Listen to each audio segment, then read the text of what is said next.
प्रदोष का दिन, प्रदोष का दिन, प्रदोष काल, शाम का समय, भगवान देव अधिदेव महादेव माँ जगतजननी पार्वती जी के साथ में भ्रमण पर निकले। देखिए, अगर प्रदोष का व्रत नहीं कर सकते, प्रदोष के दिन आप व्रत नहीं कर सकते, मान लो आपसे भूखा नहीं रहा जाए, प्रदोष का व्रत नहीं कर सकते, प्रदोष के दिन आप भूखे नहीं रह सकते, मंदिर भी नहीं जा सकते, दिया भी नहीं लगा सकते, तो शिव महापुराण की कथा कहती है कि प्रदोष के दिन, प्रदोष काल में अपने ही दरवाजे के पास में देवाधिदेव महादेव का स्मरण कर कर लक्ष्मी की वृद्धि के लिए, कार्य सिद्धि के लिए, संपदा को प्राप्त करने के लिए आप अपने ही दरवाजे के पास में एक दीप लगा सकते हो। कौन से दिन? प्रदोष के।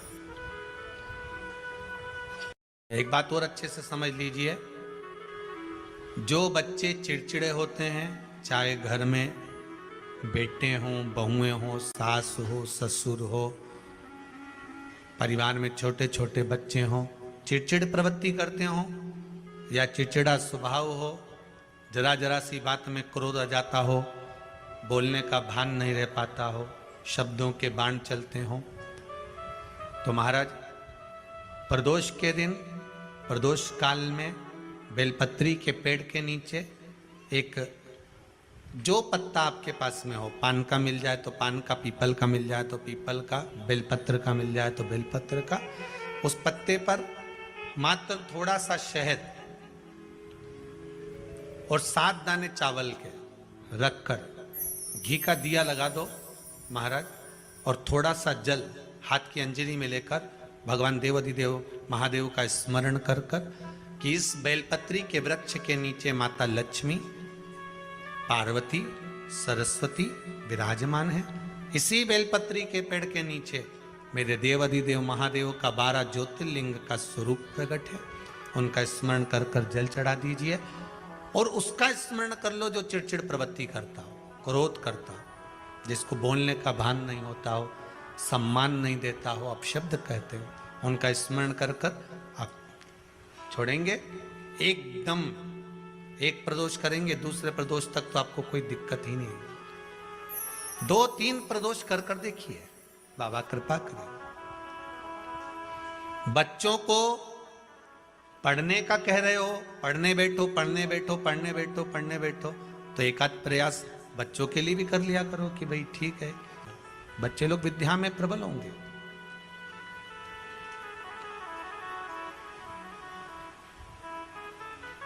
शिव उपासना का जो फल है वह 1000 गुना। पहले भी कथा में काज फिर कहते हैं,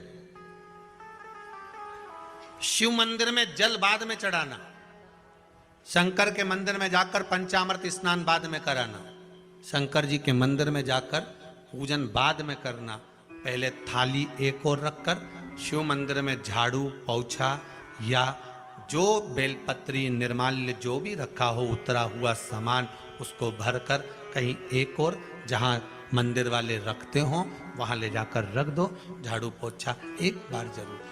पूजन करने से पहले सबसे पहले सफाई का ध्यान रखो। पूजन करने से पहले सबसे पहले सफाई का ध्यान रखो। और एक विश्वास रखना, आप मंदिर की सफाई नहीं कर रहे हो, फिर निवेदन करूंगा आपको, आप मंदिर की झाड़ू नहीं लगा रहे हो, आप मंदिर की सफाई नहीं कर रहे हो, आप मंदिर में पोछा नहीं लगा रहे हो। जितना हाथ आप मंदिर में फेर रहे हो सफाई के लिए, उतना आपके जीवन में जितना दुख है, जितनी तकलीफ है, जितना कष्ट है, जितनी बीमारी है, उस पर हाथ फेर रहे हो, मंदिर में नहीं फेर रहे हो। नहीं तो सारी दुनिया में जितने मंदिर हैं, सारे मंदिरों में ट्रस्टियों ने कुछ ना कुछ लगा के रखा है। स्वीपर आता, साफ करके जाता, ये आएगा सफाई कर कर जाएगा, पंडित जी होंगे तो बुआरी लगा देंगे, पंडित जी होंगे सफाई कर देंगे। उन्होंने तो पंडित जी को बोल के रखा कि साफ कर दो, पंडित जी करते भी हैं, पर पहला फर्ज आपका है कि आप मंदिर में आए हो तो पहले आप सफाई करो। क्यों? क्योंकि हम उसका द्वार साफ रखें। आज के समय में तो एक नियम हो गया साहब कि मंदिर में जाते हो तो मंदिर के दरवाजे पर चप्पल उतार के जाते हो, नहीं तो शास्त्र रीति तो यह कहती है कि मंदिर में भगवान सामने बैठा है तो उसके सामने चप्पल भी नहीं उतरना चाहिए। तो कई लोग कहते हैं मंदिर के अंदर थोड़ी ना उतार, हम तो जीने से भी बाहर, एकदम गेट के बाहर वहां उतार, पर सामने तो है ना, सम्मुख में तो है। तुम्हारे यहां अगर 4 लोग दिवाली मिलने आते हैं ना तो तुमने चप्पल रखने का भी स्टैंड बनाकर रखा है, साइड में उतारिए, दहली पर मत उतार देना, थोड़ा साइड में उतारो। सामने से सब आते जाते रहते हैं, सामने उतारो, सम्मुख में क्यों उतार रहे हो?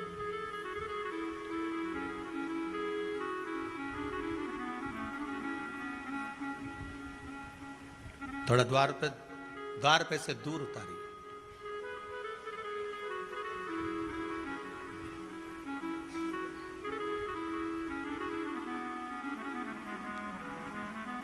अभी तो कुबेरेश्वर धाम में काम चल रहा है, आप लोग जो दान दे रहे हो, आपके दिए हुए दान से निर्माण चल रहा है।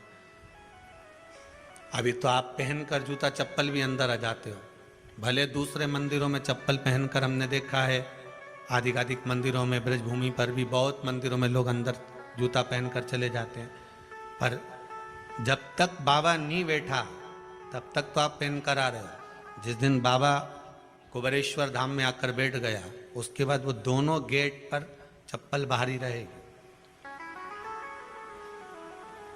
आओ आप, कंकर से शंकर, शंकर जब शरीर से लगेगा तब सुख भोगोगे, आनंद भोगोगे, सुख की प्राप्ति। अपने द्वार पर भी कितना सुंदर लिखा है भविष्य पुराण के अंतर्गत, और विष्णु पुराण में भृगु बाबा का चरण का चिन्ह भगवान विष्णु की छाती पर रहा। भगवान विष्णु की छाती पर भृगु बाबा के चरण का चिन्ह रहा।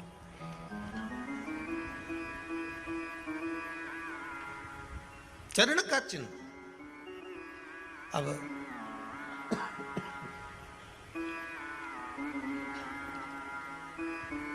भविष्य पुराण में लिखा है कि अगर हम मंदिर के द्वार पर, घर के चौखट के एकदम सामने चप्पल उतार देते हैं, 7 बार दिन भर में से, कितनी बार? 7 बार विष्णु पुराण कहती है ऐसा कोई दिन नहीं होता जिस दिन दरवाजे पर 7 बार लक्ष्मी आकर खड़ी नहीं होती हो। कल एक कथा कही थी आपको कि प्रत्येक मनुष्य के भाग्य में सुख लिखा है, केवल मंथन करना। भविष्य पुराण कहती है 7 बार लक्ष्मी प्रत्येक मनुष्य के दरवाजे पर जाकर खड़ी होती है, पर द्वार पर चप्पल पड़ी होने के कारणवश वो लौट कर चली जाती है। बहुत ध्यान दीजिएगा महाराज, थोड़ा सा आपको बुरा लगेगा, लग जाए, पर शिव पुराण है, जीवन संवार देगी तो अच्छी बात है, जीवन संवार दे तो अच्छी बात है। मंदिर के द्वार पर हम जब चप्पल छोड़ते हैं, जिस मंदिर की चौखट पर चप्पल छोड़ी है, आप जितनी देर आराधना में लगे रहते हैं उतनी देर तक आपकी चप्पल पर जितने लोग लांग कर जाते हैं, जितने लोग लांग कर प्रवेश करते हैं, उसका भी दुख आपके भाग्य में आता चले जाता है। ध्यान दीजिएगा जरा। चप्पल का भविष्य पुराण में पढ़िएगा कभी कि पादुका का महत्व क्या है, पादुका किस ओर उतारना चाहिए, पादुका को कहाँ रखना चाहिए, किस जगह पर बुआरी झाड़ू को रखना चाहिए, किस जगह पर चलनी को रखना चाहिए, सुई उस सुई को जिस हाल में सब बैठते हैं उस हाल में क्यों रखा जाता है? सुई तो इतनी सी है, पर जिस हाल में सब बैठते हैं उस हाल में ना तो झाड़ू रखते हैं, उस हाल में ना चलनी रखते हैं। भैया क्यों नहीं रखते?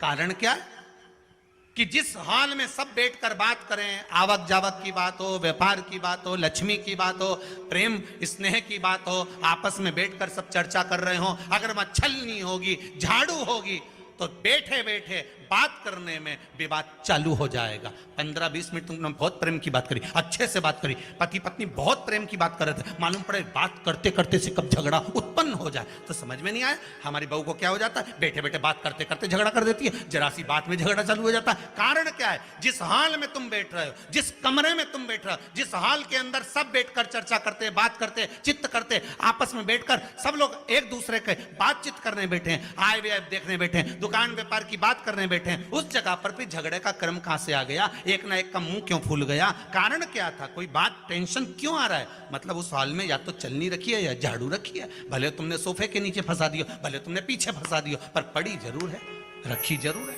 कहीं ना कहीं पड़ी होगी। क्यों कहते हैं कि जिस हॉल में आप बैठ रहे हो, जहां पर आप संपदा की बात कर रहे हो, दौलत की बात कर रहे हो, व्यापार की बात कर रहे हो, व्यवसाय की बात कर रहे हो, उस हॉल में अगर कहीं कैलेंडर टंगा हो, कोई सामान ऐसा रखा हो, कोई पर्दा ऐसा लगा हो, कोई चीज ऐसी लगी हो, तो उसमें एक सुई उसमें रख दीजिए। क्यों कहते हैं, हमारे यहां दूल्हा भी जाता है ना, तो उसका जो साफा बनता है या जूता उसको पहनाते, उस तक में पिन टच करके भेज देते हैं। बोलो सही है कि गलत है? दूल्हा तोरण लगाने जा रहा है, दूल्हा तोरण देने जा रहा है, तो उसके जूते में भी पिन घुसेड़ कर भेजते हैं, पिन लगाकर भेजते हैं, उसके साफे में पिन लगाकर भेजते हैं। एक भले सुई नहीं लगाएंगे तो आल पिन लगाकर भेज देंगे। क्यों भेजते हैं, उसका कारण क्या, कि लक्ष्मी को लेने जा रहा है, संपदा लेने जा रहा है, और जिसको वो ब्याह करने जा रहा है उसका संबंध सुई और धागे के संबंध जैसा हमेशा सिला हुआ होना चाहिए, उधेड़ा ना जाए, कैंची जैसा कटा हुआ नहीं होना चाहिए। एक एक प्रमाण को जरा देखो तो। और दुनिया के लोग कहते हैं साहब हमारे यहाँ तो सुख नहीं है, शांति नहीं। शांति तुमने भंग करी, कोई दूसरा भंग करा। चप्पल उतार दी दरवाजे पर, मंदिर के द्वार पर। हम तो यहाँ तक कहेंगे पशुपति व्रत करने जा रहे हो, पशुपति व्रत को धारण करने जा रहे हो, एक सोमवार मत पहनो चप्पल, जब मंदिर जा रहे हो तब दिन भर पहनो, मंदिर जाओ मत पहनो। कोई जरूरी है कि मंदिर पहनने चप्पल पहनना जरूरी है? मत पहनो। मंदिर के द्वार पर जहां भगवान विराजे हैं उसके द्वार पर अगर आपने चप्पल उतारी है, आप तो अंदर चले गए, पर जितने लोग लांग रहे हैं उसका मालूम, उसका स्मरण कितना कितना गया। छाता, चप्पल, आसन, छाता, चप्पल, आसन, मांग का टीका, इसका भी वर्णन पहले कर चुके हैं कथाओं में, आप लोगों ने सुना होगा। छाते का भी वर्णन किया, किसी का छाता बारिश में तुम लेकर आ गए, पानी गिरने लगा, जी जी तुम्हारा छाता देना, छाता तो लेकर आ गए, पर जितने दिन तुम्हारे घर में रखा हुआ है उतना दिन तक हिसाब लगा कर रखना कि 15 दिन रखा तो तैयारी रख लेना, 15 दिन में कितने घंटे हुए, कितने घंटे कितने पल, उतना आपको दुख भोगना पड़ेगा। दूसरे का छाता आया, इसलिए कोई प्राण छोड़ता है, मरता है, तो उसके पद में यही सब चीजें देना पड़ती। क्या क्या बोलते जाओ, छाता, चप्पल, आसन, माला, सब देना पड़ता है। बोलो देते कि नहीं देते? तो क्यों देना पड़ता है? छाता क्या काम का कि छाता देना पड़ेगा? क्या व्यक्ति 24 घंटे क्या धूप में रहता था कि पानी में रहता था जो छाता देना पड़ेगा? चप्पल क्यों देना पड़ेगा? किस लिए देना पड़ेगा? उसका शास्त्र प्रमाण।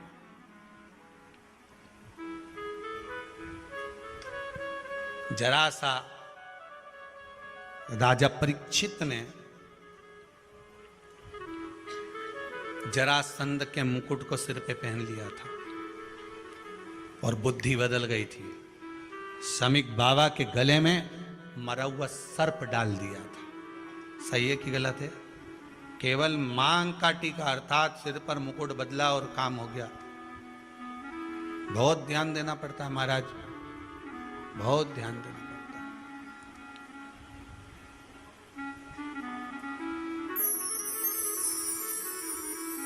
तुम्हारी चप्पल कोई ले गया, तुम रो रही, किसी ने पूछा क्या हो गया? मेरी चप्पल कोई ले गया था, फिर मैं दूसरे की ले गई। तुम्हारी कोई दूसरा ले गया, तुम दूसरे की ले।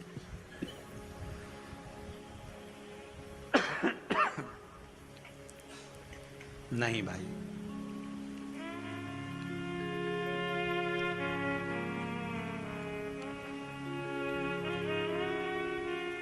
उसको प्राप्त करने के बहुत तरीके हैं। एक सत्य बात कहें, 7 बार लक्ष्मी प्रतिदिन मनुष्य का द्वार झांकने के लिए आती है। ऐसा कोई दिन नहीं जाता जिस दिन तुम्हारा भाग्य भगवान पलटने के लिए नहीं बैठा हो। वो तो इंतजार करता है कि ये गेंद फेंके और मैं चौका छक्का लगा दूं। वो कहते हैं ना, एक ओवर में कितनी गेंद फेंकते हैं? जम के बोलो। अरे एक ही फेंकते हैं। एक ओवर में कितनी गेंद फेंकते हैं? एक। वही गेंद बार बार फेंकते हैं ना। गेंद तो एक ही है नहीं।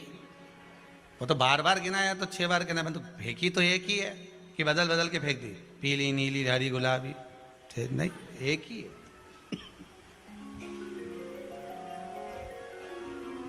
बदल बदल कर आया, गेंद एक ही थी, फिर फेंका कि ये तो वाइट निकल, फिर फेंकी, गेंद वही है, गिनती में 6 जा रही है।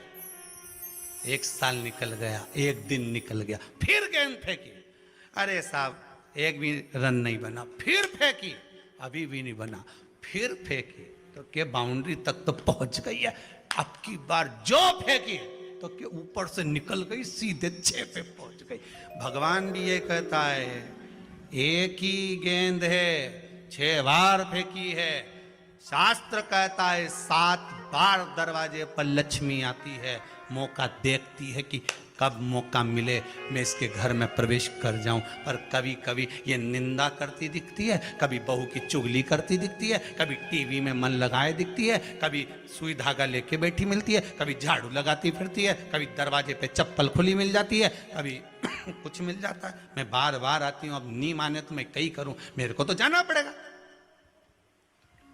मेरे को तो जो नियम है, सर्विस करने वाला, नौकरी करने वाला तो टाइम पे आएगा। तुम भले कंप्यूटर चलवाओ, चाहे मोबाइल उड़वाओ, चाहे तुम लिखा पढ़ी करवाओ, बोलो सही है गलत है, उसको तो करना है।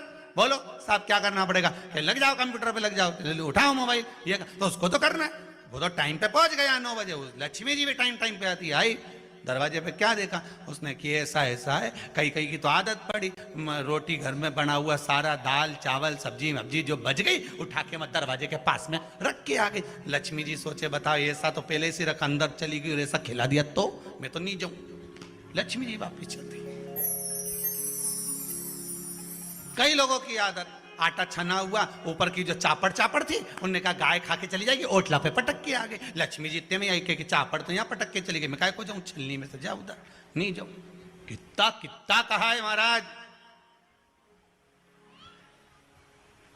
केवल एक दिन का इंतजार रहता है, दिवाली आए लक्ष्मी जी महाराज घर आएगी ने, लीप लिया ने, पोत लिया ने, मांडना भी मांड लिया, लक्ष्मी जी का पाँव भी मांड लिया ना, कमल का फूल भी मंगवा लिया, गेंदा की माला भी बुलवा ली, सारी गेंदा वेंदा की माला दरवाजे पे भी लगा दी, चौक मोक पूर के बेटी इंतजार में, लक्ष्मी जी आएगी, लक्ष्मी जी आएगी। लक्ष्मी जी बोली मैं तो रोज आऊँ री जी, मैं तो रोज आऊँ, पर कई करूँ थारी बुद्धि काम नहीं करे, मैं कई करूँ, मैं तो रोज आऊँ। फिर के लक्ष्मी मैया अब की बार आ गई तो जाजे मती रही, बड़ी तकलीफ में हूँ। लक्ष्मी जी बोली नहीं जाना तो पड़ेगा, दिवाली का दिन है, हमारे 10 के घर जाना पड़ता है, बड़ी मुश्किल से तो गुजिया पपड़िया मिलता है, नहीं जाऊंगी तो अच्छा नहीं लगेगा, तो जाना तो पड़ेगा, पर रोज आऊंगी, प्रतिदिन आऊंगी। तू अगर मुझे रोक सकती और अपने घर में बुला सकती है तो बुला ले, और आऊंगी मैं प्रतिदिन और जाऊंगी भी मैं प्रतिदिन। लक्ष्मी आती भी खूब है और जाती भी खूब है, एक जगह टिकती कभी नहीं है, बस उसको बुलाने का तरीका होना चाहिए।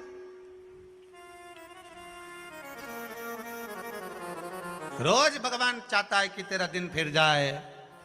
कथाओं में भी आप लोग बोलती हो, आंवला नवमी वगैरह की बोलना, जैसे ही का दिन फिर या, ऐसी बोलती हो ना, कथा कहानी सुनती हो जब, कैसे बोलते हो कहानी सुनने के समय पे, जैसे ही का दिन फिर यानी वैसा हमारा दिन फेर जे माता, ऐसा कर जे माता। तो माता जी बोले मैं तो रोज का दिन फेरूं तेरा, तो काहे के चिंता करे री कमला, काहे चिंता करे, मैं तो रोज का फेरू, तू सुधरे तो मैं तो बिल्कुल तैयारी में।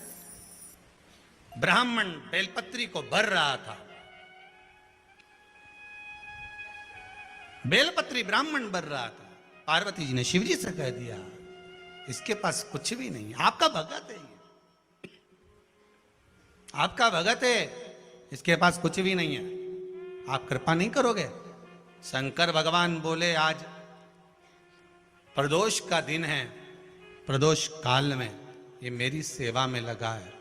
सुनो पार्वती, जितनी बेलपत्र इसने उठाकर रखी है वो बेलपत्र स्वर्ण मुद्रा के बराबर हो जाएगी, तो चिंता मत कर। शिव पार्वती को कहकर चल दिए। शंकर पार्वती बात कर रहे थे, इतने में एक सेठ ने सुन लिया कि जितनी बेलपत्र भर के ले जा रहा है उतनी स्वर्ण मुद्रा हो जाएगी। बनिया